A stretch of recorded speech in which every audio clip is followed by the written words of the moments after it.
Yo,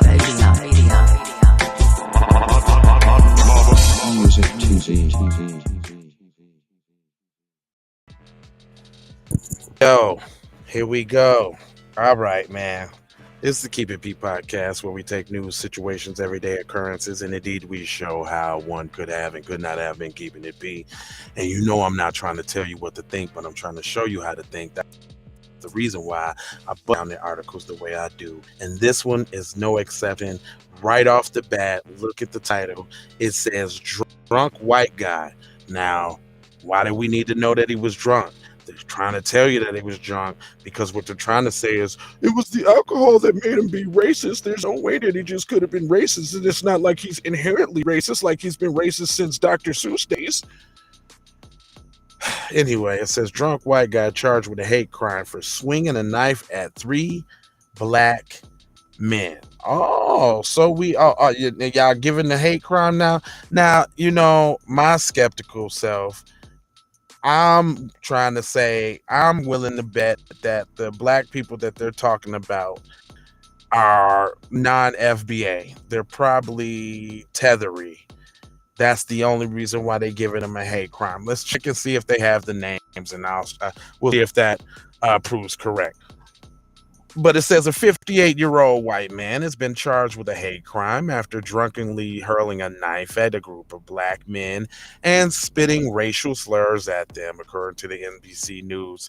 The New York Police Department said that a man approached the group unprovoked and called them the N-word. 2 black men and 2 minors, 1 black and 1 white, have returned to the neighborhood in Staten Island after returning from the beach Wednesday night when the incident occurred, the report says. John Borramato, who was intoxicated. Let's see. Borzumato.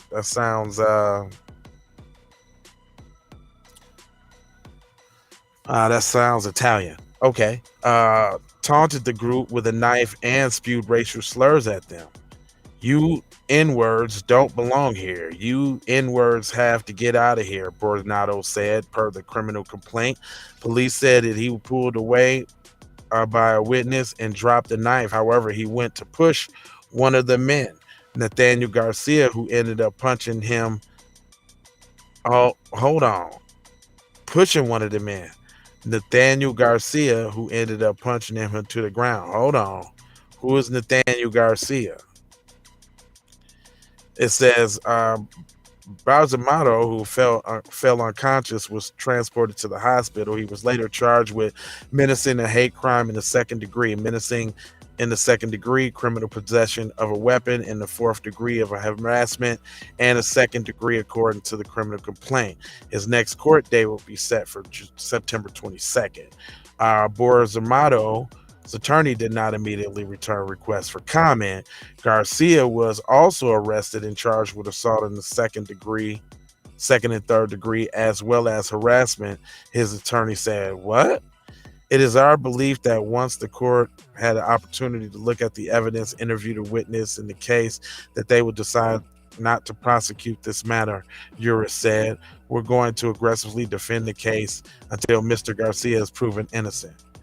This vaguely reminds me of a case where a black Dunkin' Donuts employee was being called racial slurs by a white customer and ended up punching him to the ground, as Garcia did. In that case, the man died. However, it makes one think about the racial slurs are considered fight words and bring out aggressive reaction. Hold on. So is this the double standard here? Because I'm hearing the name Garcia, and it sounds like he's damn near almost being praised for being a hero, but your boy at Wendy's, who was protecting himself from a racial verbal assault by Mr. Smithers. Mr. Smithers just actually was already on his way out and withered up and died 2 weeks later. Garcia's mother, Christina Garcia Bustamante, defended her son's action and told her he was acting in self-defense. He was yelling at them, calling them the N-word and telling them, one of you N-words is going to die tonight. He hit them one time in order to stop them with the threat. The attorney told Garcia was acting in a manner consistent with his Marine training. Be honest, what was he supposed to do with a drunken racial attack and 2 minors with it? Man, listen. Here goes that 2-tier racial double standard. Is this something that we just gonna be okay with? Is this something that we're just gonna accept? Well, it's different for them. You know what I'm saying? We get charged with everything. They could get all. He was defending himself. Man, I'm not trying to hear that, dude. Where's the picture of the white guy posted all over the article and the ad, like it would be if it was a so-called black person attacking some Asian with a red sweater on, or an orange sweater on, or a pink sweater on? Where's the 8K footage of this guy doing this in New York? Y'all seem to have 8K footage every time a black person does something, but now it ain't no 8K footage, cuz? See? I'm not trying to tell y'all what to think. I'm trying to show y'all how to think. Look at this. Think about this. Share this video to somebody who don't know how to interpret and break down this news, man. They should already be on my channel. We take story for story and show y'all how to be bluffing, finagling, lying by omission. That basically means lying without telling the facts, lying by not telling the facts, lying by telling everything but the facts. I'm telling y'all, it's real, this media propaganda, man, and we've been under it for years and years and years. That's why a lot of our people think it is the way it is, because they come in contact with news stories and TV stories and magazines, and it's all skewed towards anti-black racism. And I can't even get y'all to sign this petition, man. Be one to the family. This is Kendra Blackwood of Hot Lava Music TV and the Hot Lava Media Group. And I come to you today with an urgent call to action. And with that being said, this petition is to demand the US government immediately make anti-black racism a public health crisis is now an active campaign at change.org. And after this message, I'm going to need you to go over there and show your support. Right after you smash that like and subscribe if you have not already. Make sure you hit that bell for notifications. It doesn't cost you a thing.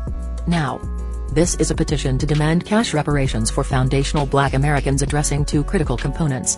So what is anti-black racism? Anti-black racism is defined here as policies and practices rooted in American institutions such as government, finance, education, healthcare, and justice that mirror and reinforce economic deprivation, racially targeted laws, beliefs, attitudes, prejudice, stereotyping and/or discrimination toward foundational Black Americans. What is a public health crisis, you ask? Well, a health crisis or public health crisis is a difficult situation or complex health system that affects humans in one or more geographic areas, from a particular locality to encompass the entire planet. Health crises generally have significant impacts on community health, loss of life, and on the economy. And ultimately the solution to the problem. It is imperative that the United States government declare anti-black racism a public health crisis for foundational Black Americans. In 2000. That's right, 20 trillion, the first down payment, $20 trillion, we're starting there. So again, go over there, sign the petition, y'all see what it is. Love, peace, blessings, and aloha, and I'm out the Doha for Shoha. We need to go out here and say exactly what we want. And we got to say it with our chest. And we kind of start pussyfooting around, and we got to stop being scared to say exactly what we want, what we need.